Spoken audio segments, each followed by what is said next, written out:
Ya, udah mulai. Assalamualaikum warahmatullahi wabarakatuh. Selamat malam rekan-rekan semua. Terima kasih sudah bisa join, untuk membahas tugas kita di malam ini. Eee, jadi malam ini kita akan membahas, tugas kita program, PKM, di mana program karya mahasiswa ini yang kita angkat adalah, bidang kegiatannya karya cipta ya, dengan judul Sistem Penjualan Berbasis Web pada UMKM. Jadi malam ini kami dari kelompok 4 yang beranggotakan saya, Afriatno, lalu yang kedua ada rekan saya, Kamal Hafiz, yang ketiga ada rekan saya, Fahrul Munjid, lalu yang keempat ada rekan saya, Mas Haryono, lalu yang terakhir ada rekan saya, Jaka Febri Wicaksono. Ya, kami dari kelompok 4 mengambil tema sistem penjualan berbasis web pada UMKM. Jadi, apa latar belakang, kita untuk mengambil tema ini, untuk mengangkat tema ini?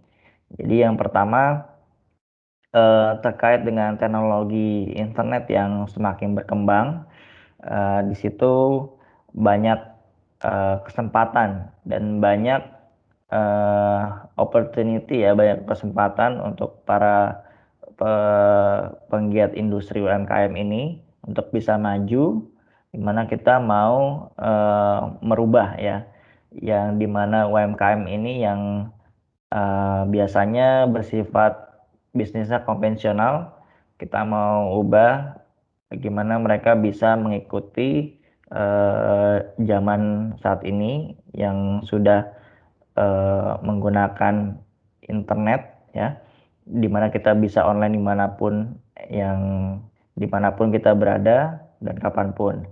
Lalu kita, ingin mengubah, dari sisi, eee, administrasi yang mereka miliki, di mana sekarang ini mungkin, semua transaksi di didokumentasikan secara manual. Nah, gimana caranya kita akan mencoba merubah, dokumentasinya itu bersifat, terkomputerisasi, di mana tidak ada lagi, missing data atau, catatan-catatan yang hilang, seperti itu. Yang semuanya jika sudah terkomputerisasi, kita bisa melihat historical kita, sebulan, 2 bulan, sampai bertahun-tahun yang lalu kita bisa, simpan datanya. Lalu yang berikutnya kita mau juga meningkatkan daya jual barang ya, di mana, si industri UMKM ini yang kita tahu mereka kan skala penjualannya ya hanya di sebatas daerah-daerah yang mereka tepati saja. Dengan adanya, eee, kita menggolakan aplikasi ini, diharapkan kita bisa mencakup semua, semua wilayah yang tidak hanya daerah itu saja ya, tapi skalanya bisa diperbesar, mungkin bisa kabupaten atau, lebih jauh lagi antar kota dan provinsi. Mungkin juga bisa ke mancanegara. Lalu, berikutnya kita juga ingin mempermudah mobilitas dari user sendiri, di mana, user yang selama ini untuk mengambil barang atau memesan barang di UMKM itu, eee, di mana mereka harus datang ke outlet-nya, mereka harus pesan, atau kalau sudah kenal dengan outlet-nya mereka telepon, lalu datang, ya tidak ada, kalau si penjualnya lupa ya mungkin barangnya tidak dikirim. Nah, tapi dengan adanya aplikasi ini diharapkan nantinya, eee, mereka mobilitasinya akan lebih, fleksibel ya, di mana nanti user-nya mau dimanapun itu kapanpun, dia mau order, lalu penjual juga bisa tahu dan bisa merespon dengan cepat, pemesanan tersebut. Oke, dari sini akan dilanjutkan lagi untuk berikutnya oleh rekan saya, Mas Haryono. Waktu dan tempat saya persilakan. Oke, Assalamualaikum warahmatullahi wabarakatuh. Seperti yang sudah dijelaskan oleh rekan saya tadi, Bang Afri, pada poin latar belakang yang sudah dijabarkan secara garis besar. Dari situ kita bisa lihat rumusan masalah apa saja yang akan kita jabarkan, yang akan kita analisa, yang akan kita teliti lebih dalam lagi. Dari latar belakang tersebut ada 2 poin yang kita angkat sebagai rumusan masalahnya.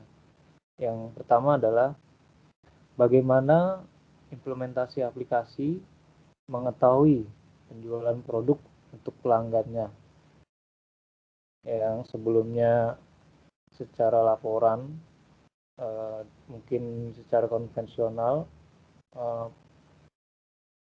UMKM dalam proses laporannya mungkin ada yang miss atau ada yang hilang. Itu bagaimana supaya hal tersebut bisa diminimalisir. Salah satunya itu. Yang kedua, bagaimana mekanisme penjualan produk pada UMKM.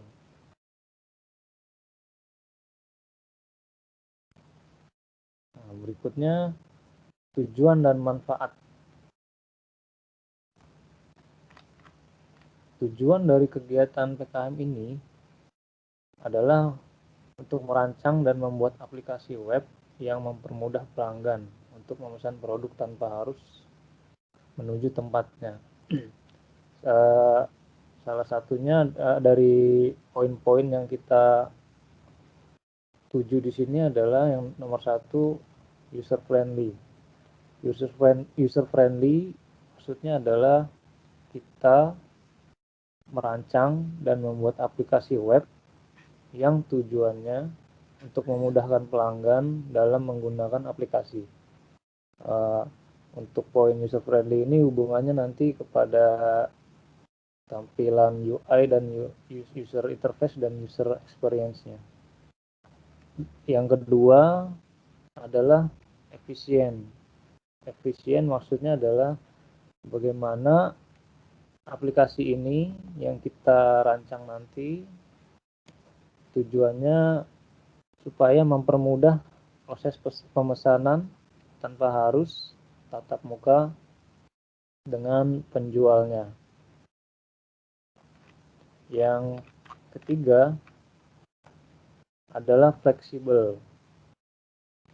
Fleksibel dalam arti transaksi dapat dilakukan dimanapun tanpa harus datang ke outlet yang bersangkutan. Fleksibel ini maksudnya tadi sudah dijelaskan juga oleh Bang Afri di atas adalah bagaimana memfasilitasi pengguna atau si pembeli agar mobilitasnya lebih dipermudah dengan adanya aplikasi ini. Terus yang keempat ada service excellence. Service excellence ini yang dimaksud adalah layanan, pemesanan, dan pembayaran bisa lebih terpercaya karena proses tersebut dilakukan langsung oleh si penjual. Mungkin untuk poin ini nilai plusnya adalah bagaimana UMKM yang bersangkutan juga memiliki kontribusi untuk meningkatkan branding atau trust kepada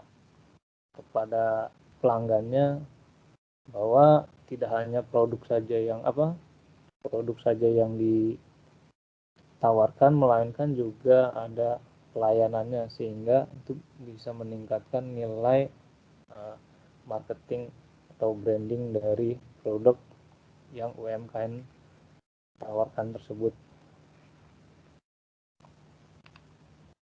Berikutnya luaran yang diharapkan dari permasalahan yang muncul ini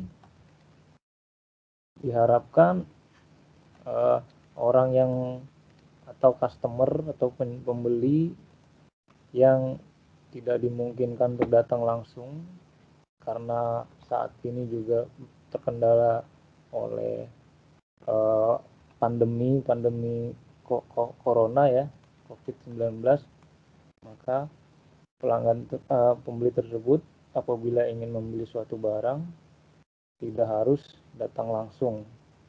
Dengan adanya aplikasi penjualan tersebut dapat mempermudah pelanggan membeli tanpa harus langsung datang ke toko atau outletnya di lokasi yang ada. Kemudian luaran yang diharapkan dari permasalahan yang muncul adalah website ini bisa memasarkan dan menjual produk UMKM tersebut secara online agar mempermudah dalam proses pemesanan dan peningkatan daya jual. Kiranya untuk tujuan dan manfaat itu saja yang bisa disampaikan. Untuk poin-poin berikutnya saya serahkan kepada rekan saya. Waktu dan tempat saya persilakan. Terima kasih. Baik, terima kasih. Assalamualaikum warahmatullahi wabarakatuh. Saya akan jelaskan terkait tahap pelaksanaan. Jadi dari kami untuk tahap pelaksanaannya kita akan bagi menjadi 5 fase. Yang pertama analisa kebutuhan, yang kedua desain, yang ketiga implementasi, yang keempat integrasi dan pengujian, yang terakhir fase pemeliharaan. Jadi tahap pelaksanaan ini akan saya jelaskan lebih detail terkait fase-fasenya. Yang pertama mengenai analisa kebutuhan. Fase tahap awal ini adalah merupakan analisa secara keseluruhan terkait kebutuhan sistem yang akan dirancang atau yang akan dibangun dalam pengimplementasian pembuatan aplikasi berbasis web.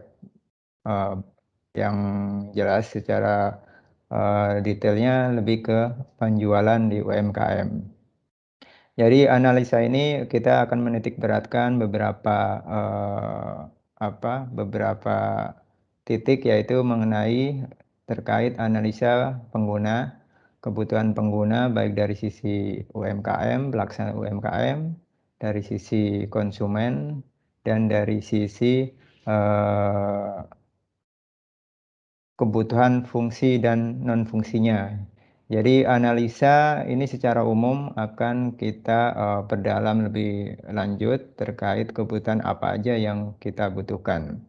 Dan analisa yang secara teknis mungkin kita akan melakukan analisa terkait kebutuhan sistem perangkat kerasnya dan perangkat lunaknya seperti apa. Fase kedua mengenai desain, yang di tahap setelah analisa, tahap desain ini merupakan tahap yang dimana merepresentasikan dalam bentuk blueprint. Jadi blueprint ini menjadi satu kesatuan yang sudah dilakukan analisa kebutuhannya, akan dilakukan desainnya seperti apa. Mulai dari proses sistemnya seperti apa, desain arsitekturnya seperti apa, desain struktur database-nya seperti apa, penyimpanannya dan sebagainya kita akan rancang di fase desain ini. Mulai dari gimana caranya pendokumentasian atau implementasian terkait bentuk IRD-nya seperti apa, itu akan kita rancang di tahap desain. Dan tak kalah lagi untuk user experience dan user interface, gimana caranya pengunjung, konsumen bisa lebih enak atau lebih senang dengan aplikasi web yang akan kita bangun. Fase ketiga merupakan implementasi, di mana tahap ini adalah tahap pembuatan aplikasinya sendiri. Secara teknis kita akan menggunakan bahasa pemrograman berbasis framework, yaitu kode igniter, jadi berbasis PHP, dan untuk UI-nya kita menggunakan HTML, CSS, dan JavaScript sebagai pendukung user experience-nya, serta untuk penyimpanannya kita menggunakan MySQL. Jadi implementasi ini adalah tahap pengkodingan, jadi pembuatan secara keseluruhan aplikasinya. Yang keempat, fase integrasi dan pengujian. Fase ini merupakan di mana proses akan dilakukan pengujian baik secara menggunakan black box, pengujian black box, ya untuk tujuannya yaitu gimana cara menemukan kesalahan-kesalahan atau fitur-fitur yang tidak sesuai dengan apa yang sudah dirancang sebelumnya, yang sudah dianalisa sebelumnya. Itu adalah tahap integrasi dan pengujian. Yang terakhir yaitu pemeliharaan, di mana jika aplikasi sudah siap rilis untuk atau sudah production, sudah rilis, maka kita akan melakukan tahap pemeliharaan, di mana tahap ini yaitu setiap periodik kita akan melakukan pengembangan fitur jika memang dari sisi UMKM mempunyai nilai value yang tinggi untuk menggait konsumen untuk bisa meningkatkan daya jualnya. Mungkin dari tahap pelaksanaan seperti itu. Untuk materi selanjutnya saya serahkan ke rekan saya. Silakan. Ya, baik. Assalamualaikum warahmatullahi wabarakatuh. Di sini saya akan menjelaskan anggaran biaya serta jadwal kegiatan. Yang pertama, anggaran biaya. Anggaran biaya di sini kita mengalokasikan dalam beberapa pos. Yang pertama ada peralatan penunjang, ya, kita alokasikan sebesar 37,5%, seperti untuk sewa kamera, wifi atau modem atau printer. Kemudian ada biaya bahan habis pakai, kita alokasikan sebesar 32,5%. Itu meliputi seperti paper untuk penggunaan paper, alat tulis, hosting, dan domain. Kemudian ada biaya perjalanan dan operasional, di mana biaya perjalanan dan operasional itu kita alokasikan sebesar 22%. Kita gunakan untuk seputar operasional kita dalam menyusun atau melakukan kegiatan pembuatan website kepada UMKM ini. Kemudian ada biaya lain-lain, kita alokasikan sebesar 8%, di mana biaya lain-lain ini meliputi dari seputar sekitar administrasi, publikasi, ataupun laporan dan lainnya. Kemudian ada jadwal kegiatan. Jadwal kegiatan kita susun untuk pembuatan aplikasi ini selama 4 bulan, kurang lebih 4 bulan. Di mana pada bulan pertama kita melakukan observasi, kemudian wawancara secara langsung kepada pelaku UMKM. Kemudian di bulan kedua kita melakukan analisa kebutuhan sistem, perancangan, terus pemrograman aplikasi, di mana kita menyusun ataupun membuat list apa aja yang mereka butuhkan, ataupun apapun yang peralatannya dibutuhkan untuk pembuatan aplikasi ini.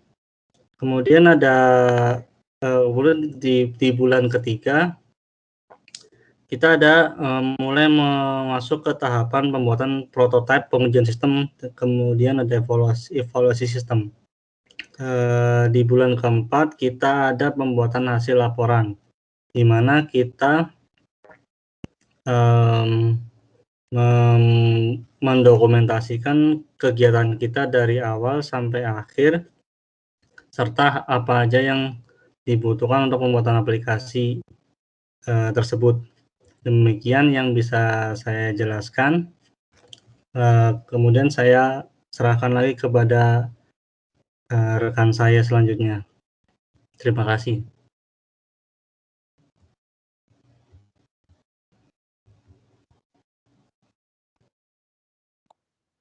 Oke, terima kasih Bang Jaka sudah menjelaskan.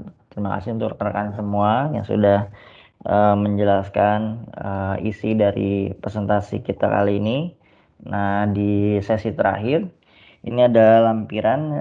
Lampiran ini adalah mockup yang kita coba tawarkan dari sisi aplikasi yang akan kita buat ya. Dimana ini ada screenshot ya dari aplikasi yang mau kita coba buat. Ini adalah mockupnya. Kebetulan yang kita coba ambil contoh adalah restoran. Tapi nanti kita akan tergerus untuk membuat aplikasinya sesuai dengan kebutuhan yang diharapkan oleh UMKM. Jadi ini ada contoh mockupnya untuk touch atau snapshot yang lebih jelas. Kita akan coba simulasi di webnya ya. Kita coba beralih dulu. Kita beralih ini. Ya, ini adalah contoh ya. Jadi ini masih di lokal kita ya, untuk mockup ya. Ini adalah mockup yang mau kita tawarkan dari aplikasi yang mau kita bangun. Di sini ada home-nya. Jadi menu awalnya ini ya kita buat se-user friendly mungkin agar menarik ya.